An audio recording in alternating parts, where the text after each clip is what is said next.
जा रहे हैं, फिर वहाँ पूजा वूजा करके वहीं पे खाना खाया जाता है। हम लोग में ये सब परंपरा है। छठ के बाद ये आंवला नंबी का आता है, आंवला नंबी। अच्छा राधे राधे सभी को, श्री शिवाय नमस्तुभ्यम। पूजा राजेश ब्लॉग में आप लोगों का स्वागत है।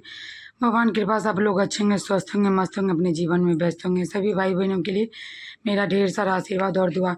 तो मेरे पति आज रो रहे हैं, बहुत सारा परेशान है। जिनका एक्सरसाइज पहले कर लेते हैं और बहुत सारी दिक्कत होती है, क्या करेंगे दोस्तों। प्लीज़ आप लोग हमें ज़रूर मदद करें। मेरे ब्लॉग को देख के मेरा व्यू जब भी बढ़ेगा तभी जाके मेरा चैनल मोनेटाइज होगा।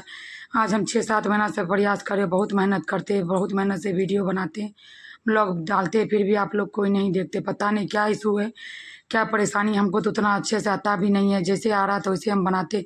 ये चैनल हम नहीं बनाए, मेरी बहन बना दी है। हमें तो कुछ भी नहीं आता था, फिर भी कोशिश करके हम बनाए थे। आप लोग ये देख रहे हैं मसल्स, यहाँ का एक्सरसाइज की वजह से इतना सारा मसल्स बनाई, नहीं तो ये मसल्स गल गया था पूरा, इतना पतला हो गया। तो ये सब जो बेनिफिट एक्सरसाइज करने के वजह से मसल पूरा ऐसा पैरालाइज हुआ था कि बीच का मांसल से पूरा गल गया था, कमर का और हाथ का दोनों जगह का पूरा गल के पतला हो गया। तो एक्सरसाइज 5 सालों से फिजियोथेरेपी करने से ही सब एक्सरसाइज में मतलब बेनिफिट और सुधार हुआ है। तो एक्सरसाइज बहुत फ़ायदा। ये एक्सरसाइज हम डॉक्टर से सीखे, जब फिजियोथेरेपी वाले डॉक्टर आते थे हमारे यहाँ, और जब हम पटना में 6 महीना रहे वहाँ भी ये डॉक्टर करते थे।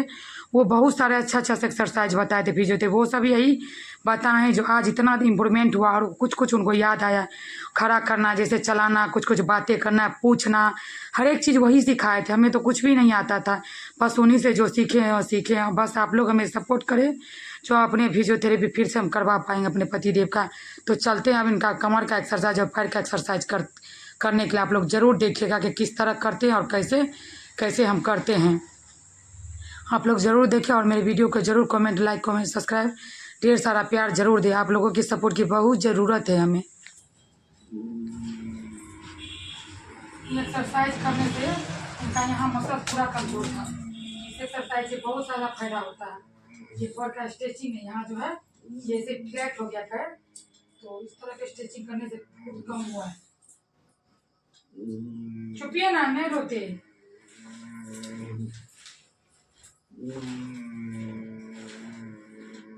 ये थेरेपी पटना वाले डॉक्टर थे ना, जो पटना में हॉस्पिटल में थे, वहीं समय हम सीखे हैं इस तरह का फिजियोथेरेपी।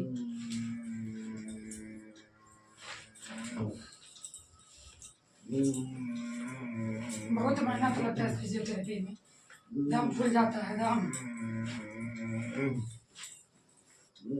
तब जाके इतना इम्प्रूवमेंट हुआ है कि जो यहाँ का मसल पूरा गला हुआ था।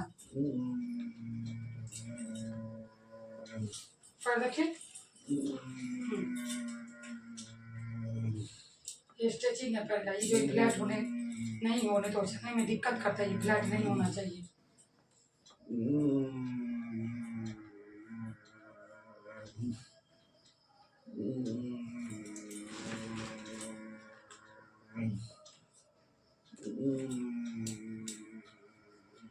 चुपिए ना, नहीं रोना चाहिए, नहीं रोना चाहिए, चुपिए ना। यही में प्रॉब्लम है कि समझते नहीं है, रोने लगते हैं। कम से कम ये सब चीज़ भी डॉक्टर साहब ही बताए हैं। स्ट्रेचिंग करना, पैर को इस तरह ऐसा मतलब एक पैर को 10 से 20 बार करना है, सुबह शाम दोनों टाइम करते, तब जाके इतना इम्प्रूवमेंट हुआ है।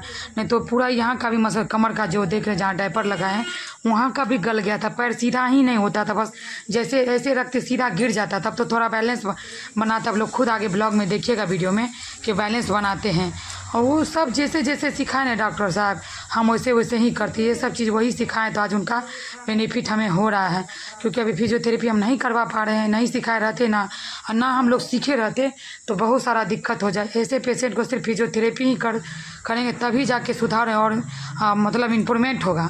जितना भी एक्सरसाइज करेंगे उतना ज़्यादा इनके बॉडी में मूवमेंट होगा, ब्लड सर्कुलेशन चलेगा। एक्सरसाइज, इनको चलाना, बोलना, हर एक चीज़ याद दिलाना, ये सब चीज़ हमेशा करते। वो सब डॉक्टर साहब सिखाए थे और बताए थे ऐसे ऐसे आपकी जगह कभी नहीं करवा पाइएगा, क्योंकि ऐसे पेशेंट में बहुत लंबा पीरियड लगता है और पैसा कितना खर्च होगा, कब तक खर्च होगा, कुछ नहीं कर सकते। इसलिए ऐसा एक्सरसाइज बता देते हैं, आप लोग डेली कीजिएगा दोनों टाइम, तो बहुत सारा फायदा होगा। ये हो गया बटरफ्लाई एक्सरसाइज। इससे क्या होता है, दोनों जांघ जिनका सटा हुआ है, मतलब सटेगा नहीं, चलने में इनको कंफर्टेबल होगा। नहीं तो ये दोनों ऐसे धीरे धीरे इनका सिकुड़ जाएगा। इसलिए इस मसल में करना बहुत ज़रूरी है। तो इनको ये भी स्ट्रेचिंग ही है कमर का, जैसे दोनों पैर दाब के और इस तरह खींचना आगे की ओर। तो खींचने से क्या होता है, इनका कमर में खिंचा हुआ था स्ट्रेचिंग ने, तो जाम जैसे परे परे इनका बॉडी सब अकड़ जाएगा। ये सब करने से इनका मूवमेंट अच्छा है। तो आप लोग खुद देखते हैं कितना परेशान, इनको दर्द होता है ना तो रोने लगते हैं, क्या करेंगे, ऐसे बताते नहीं अपना दर्द और तकलीफ, बस हमें समझना पड़ता है और वो इनका परेशानी समझ के उनका हाल देखते हैं। इनका इस तरह से भी पैर पकड़ के दोनों साइड इनका घुमाना है एंटी क्लॉकवाइज। कमर इससे भी बेनिफिट होता है, कमर में पैर में इनका बॉडी मूवमेंट होते रहता है। तारीख को तो हम लोग जा रहे हैं अमला गाछ के नीचे पूजा करने के लिए। घर में पूजा वूजा कर लिए हैं तो वहाँ जा रहे हैं, फिर वहाँ पूजा वूजा करके वहीं पे खाना खाया जाता है हम लोग। तो हम लोग के बिहार में आमला नवमी है आज, तो आमला नवमी के नीचे गाछ के नीचे हम लोग पूजा करते। घर में पूजा वूजा कर लिए, मंदिर से भी हम आ गए। तो आज हम साड़ी पहने हैं तो सोचे चलो आज आमला नवमी है तो पूजा कर आते हैं। तो आमला गाछ के नीचे हम लोग पूजा करने जा रहे हैं हम और हमारी एक पड़ोसन है, वो हम दोनों मिलके जाएंगे। हर एक साल हम लोग पूजा करते हैं। तो चलिए आप लोगों को दिखाते हैं क्या क्या करना होता है और कैसे कैसे पूजा में परंपरा और विधि है। उतना हमें मालूम नहीं है, तो वहाँ एक आंटी जी मिलेगी, तो चलिए आप लोग को आगे ब्लॉग में खुद देखिएगा कि क्या सब वो बता रही है। तो हम जा रहे हैं अब उनके गाछ के नीचे पूजा करने पर, वो भी आ गई है बगल से। तो चलिए, मेरे घर के सामने गली में ही एक पेड़ था आंवला का, वो फला हुआ था, तो हम आ गए आंवला गाछ के नीचे। अब उनमें पहले दिया जलाएंगे, क्योंकि इतना हवा तेज़ था कि दिया जल ही नहीं रहा था। बहुत मुश्किल से हम दिया जला पाए दोस्तों, क्या करें, पूजा करना था तो सोचे किसी तरह पूरा झाँप उप के दिया जला, फिर भी दिया नहीं जला। तो यही आंवला का पेड़, वो फल लगा हुआ था, फलित था। एक स्कूल में भी, सामने के स्कूल में भी था। स्कूल खुला होने की वजह से स्कूल में पूजा हम नहीं कर पाए। तो आंवला गाछ के नीचे पहले जल चढ़ाए, पहले तो दिया जलाए, जल चढ़ाए, उसके बाद जो है रोड़ी चंदन टिक्का किए और सिंदूर उंदूर लगाए, चावल मिश्री प्रसाद जो भी था हम चढ़ाए। बहुत कुछ चढ़ाया जाता है, तो हमको उतना मालूम नहीं था। तो कलावा जब हम बांध रहे थे तो बगल में एक आंटी जी थी, वो बोली किसी गाछ में नहीं गांठ दिया जाता। तो फिर हम गांठ को खोले तो हल्दी का वो लाई थी, तो वो हमको हल्दी दी, देखिए खुद वो दे रही हल्दी। तो हल्दी बोली लगा के बाबू उसी में चिपका दो, फिर उसके बाद आंवला गाछ का परिक्रमा करो, ये कच्चा मौली लपेटते हुए। तो उनका साट के फिर से हम उनका परिक्रमा किए 5 बार या 11 बार या 108 बार परिक्रमा रहता है। जितना बार हो सके आपको उतना बार कीजिए, क्योंकि हमारे घर में बीमार है तो हम उस हिसाब से जल्दी जल्दी पूजा के फिर भी घर आना रहता है। तो उनको खिलाने का टाइम हो रहा था, तो जल्दी जल्दी फिर से अब फिर देखिए यहाँ गांठ लग गया, यहाँ भी तोड़ नहीं सकते थे, बहुत धीरे धीरे से फिर उनको गांठ को खोले, टूट जाता था, बहुत मुश्किल हो जाता, फिर से लगाना मेरे मन में खटकते रहता। पूजा के समय ऐसा कुछ हो गया। तो ये वीडियो जो बना रहा है तो मेरा बेटा नहीं गया था, पड़ोस की एक मेरी पड़ोसन जो गई थी उनकी बेटी गई हुई थी, तो साथ में उसी को बोले बेटा तुम ही बना दो वीडियो। तो अभी हम परिक्रमा कर रहे हैं, 5 बार करने के बाद फिर कलावा को उसी जगह हल्दी में साट देंगे। 5 बार करके फिर गला मिलेंगे। तो यहाँ क्या होता है कि दान में आप कुछ भी दे सकते हैं, जैसे पंडित जी को आप फल में जितना भी पैसा हो, दान दक्षिणा, सोना चांदी जो भी है दान दक्षिणा आप दे सकते हैं। और उसी गाछ के नीचे खाना बना के आपको खाया भी जाता है और पंडित जी को दान भी किया जाता है। तो हम लोग के पास उतना समय नहीं था तो वो नहीं कर पाए। और दीप दान का सबसे ज़्यादा महत्व है, तो दीप तो नहीं खरीद पाए थे, मिट्टी का ही दिया हम जलाए। तो आंटी जी बोली कि नहीं तुम ऊपर जाओगी तो तुम्हारा मिट्टी का दिया ही ज़रूरत पड़ेगा, इसलिए पीतल का दिया ज़रूरत है। तो इस बार से तो नहीं कर पाए, तो पिछले बार से ज़रूर हम पीतल का दिया लाएंगे।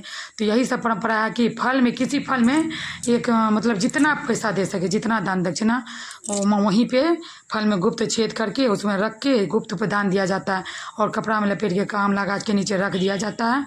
तो वो सब चीज़ नहीं करे हम, तो जितना था वो बस पूजा पाठ कर लिए, भगवान के सामने हाथ जोड़ के प्रार्थना किए, बस हमारे घर में सुख समृद्धि स्वास्थ्य बना रहे। तो फिर से हम दिया जलाने का कोशिश कर रहे हैं, क्योंकि दिया फिर बुझ गया था, इतना हवा से था, तभी थोड़ा धूप निकल आया है। तो दिया जब जलाए तो देखिए इस बार दिया जल गया। एक दिया से हम उसको ऐसे ओढ़ा भी कर दी, झाँप दिए कि दिया जल जाए। भगवान के आगे प्रणाम किए, सबसे भगवान से बस यही बोली हमारे घर में सुख समृद्धि स्वास्थ्य बने। और एक नाखून के कनिका उंगली से इनका अपना आंवला का थोड़ा सा इनका छाल खोट के अपने आंचल में बांध के और क्या कहता है लाल कपड़ा में बांध के तिजोरी में रखा जाता है, ऐसा माना जाता है। बस अब क्या विधि है ये तो हम नहीं जानते, जैसा जैसा कहा गया वैसा वैसा हम किए। बस आप लोग के यहाँ ऐसा पूजा होता है कि नहीं ज़रूर बताइएगा, क्योंकि हमारे बिहार में तो होता है आंवला नवमी, अक्षय तृतीया भी होता है। तो फिर धीरे से दिया दिखा रहे, क्योंकि दिया फिर भूतने जा रहा था, देख के धीरे से फिर दिया दिखा के हम रख दिए यहाँ पे। तो प्रणाम उनाम कर लिया। अब यहाँ पे बैठ के गला मिलेंगे, पेड़ से गला भी मिला जाता है। तो वो वीडियो वो जो उल्टा बनाई ना, इसी वजह से आ नहीं पाया। तो गला मिलने के बाद सबको नाक पर से सिंदूर किया जाता है। तो हम इनको, मेरी पड़ोसन है, मेरे बगल में रहती है, हम ही लोग की बिरादरी की है, तो उनको नाक पे से सिंदूर के हम दोनों मिलके पूजा करने गए थे। तो वो भी हमें नाक पर से सिंदूर कर रहे थे, हम भी दोनों नाक पे से सिंदूर करके फ़ोटो वोटो थोड़ा एक हाथ को खिंचाई। यही आंटी थी जो हमें सारा कुछ बताई, हम लोग को उतना पता नहीं था। बस कहते भगवान सबके घर में सुख समृद्धि स्वास्थ्य बना रहे, इसी तरह सुहाग भाग बना रहे, बस यही प्रार्थना करते महादेव से और नारायण विष्णु भगवान से।